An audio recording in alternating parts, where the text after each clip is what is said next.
Hey friends, if you encounter this issue where the printer is not working on your Windows 11 computer, then please watch this video.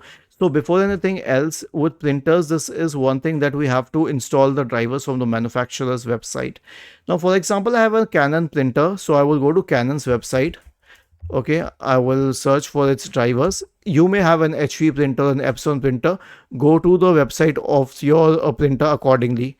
Now I'll go to its website and I'll click on download, and I will run the exe file to install it. This is the main solution. Post this, I will right click on the start button. I'll select settings, and then I will go to the system tab on the list on the left hand side.